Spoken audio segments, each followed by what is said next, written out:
Hello and welcome to Sports Talk with Step Weatherby. How you doing? Yes, it is the beginning of the 2009 NFL football season. Yes, a lot of great things going on in week one, as well as great things happening in all the realm of sports, huh? Let's see what's going on. Yes, it's finally happened. What every Packer backer has had bad dreams about all summer now is displayed in their faces so prominently that even the best cheese hat can't cover the disdain and remorse. Well, you know, cheese hats aren't really good for anything anyway. Now, cheeseheads do have a sense of bravado in the fact that their present QB, Aaron Rodgers, led them to victory over the Chicago Bears by a score of 21-15 Sunday night. But first, they had to endure the onslaught on the Cleveland Browns by the Favre-led Minnesota Vikings of a score of 31-24 earlier that day. Well, Adrian Peterson had 3 touchdowns and 180 rushing yards, but we all know who the captain of that Viking ship is in Minnesota. And we ain't too happy. They aren't too happy. And since I'm a Packer fan, I guess that means I'm not. Oh, never mind. I'm objective. Well, the tennis court diva we all know and love as Serena Williams had one of those moments at the U.S. Open over the weekend. You know, one of those, hold up, I know you didn't moments. Yes. You know, like when you get anchovies on your favorite meat lover's pizza and you have a full-out conniption before you break into massive hives and have to be sedated. Or that one solitary moment that you have in your basement just minutes before your mother-in-law shows up. Yeah.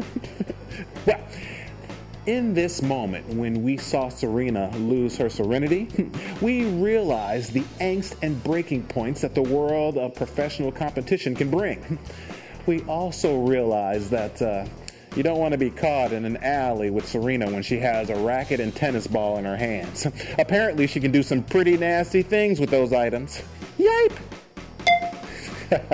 Tiger Woods. Yes, the man, the legend, the plush greens predator.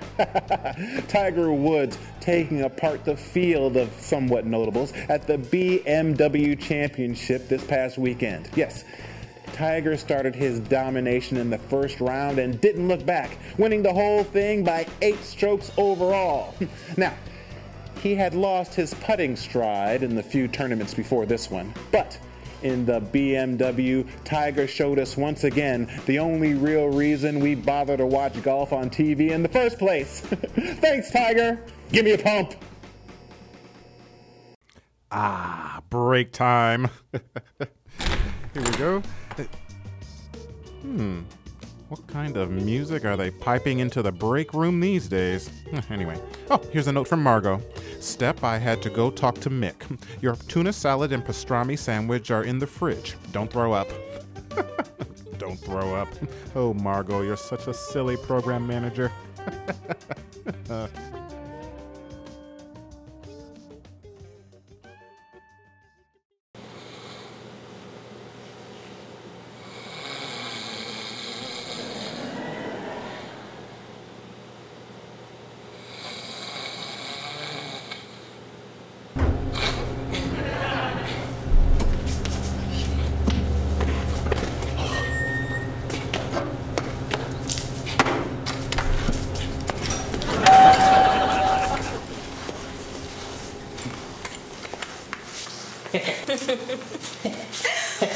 Wow, Mick. It's amazing how you've been cleaning up this same spot here for days now. Yeah, but since it's me on the job, I'll have this sucker cleaned up in no time. Oh, sure.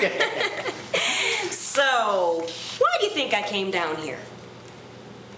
'Cause you're a lonely person and you need the company of an older man? No. Mick, we've been getting a lot of wrong number calls. Did you do an assessment of the phone lines like I asked you to last week? Sure. I looked at them over there. I look at them every morning when I come in.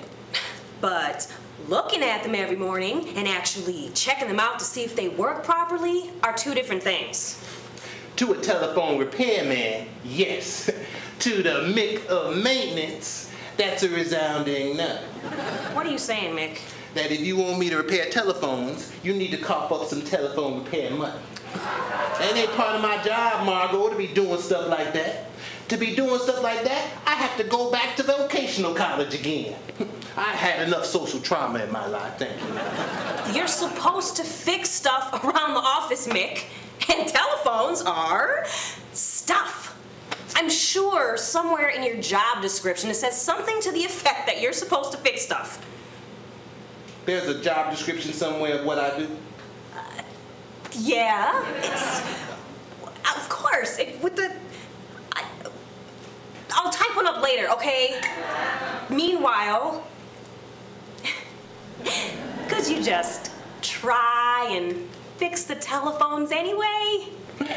I don't fix telephones, Margot. But telephones are stuff! Obviously, your stuff category and my stuff category got different stuff in them. And besides, ain't no job description in the world gonna use the terminology that the job of the maintenance guy is to fix stuff. Come on, Mick. Isn't there some sort of diagram or something that you can look at to see if the phone wires are correctly wired? Oh, that's probably in the same file along with that job description that you haven't typed up yet. Look, I'm trying to leave those wires alone over there. They scary, sister. Well, you better call Scooby-Doo and the gang and tell them to hop in the mystery machine and come over here and help you. Those phone lines need to be looked at and fixed. Or else it's the scary unemployment line for you. Hey! What are you doing? Scaring me like that? Freaking me out about losing money is bad for the ticker. No. Did Mickey of Maintenance get all scaredy-wary about losing his job, see? Good. Fix the phones!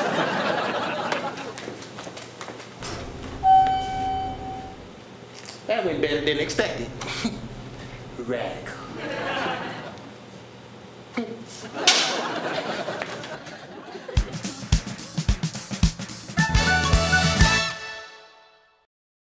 The NFL on Monday night. Yes, it was colossal. It was stupendous. It was everything that you'd expect a Monday night football season opening doubleheader to be, except long. You really were hoping it wouldn't actually be that long. Nevertheless, we had two games in which everyone thought there would be lopsided victory. However, the Buffalo Bills had a substantial lead over the New England Patriots with about 7 minutes to go in the fourth quarter. And with a bomb, the Oakland Raiders took the lead over the San Diego Chargers with just 2 minutes to go in their game. Well, that's when the true powerhouses decided to step it up a garganch, with New England scoring 2 touchdowns to win their game in the last 7 minutes, and with San Diego scoring a touchdown-winning drive in the last 2 minutes of their game. Well, both games classic and smash mouth games. Yes, everything that you wanted it to be. Great games. But I'm tired.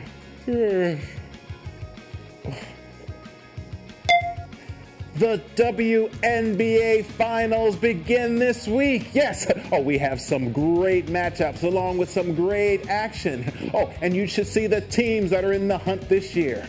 I mean, you have the Detroit Shock with Deanna Nolan.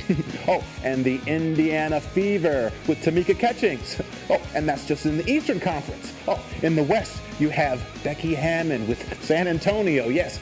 Oh, and Lisa Leslie and Candace Parker for the Los Angeles Sparks. Oh, Lisa. Oh, Candace. Oh, my goodness, Candace.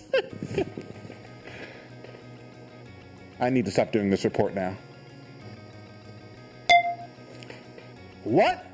What's this I hear? The U.S. making some noise in soccer?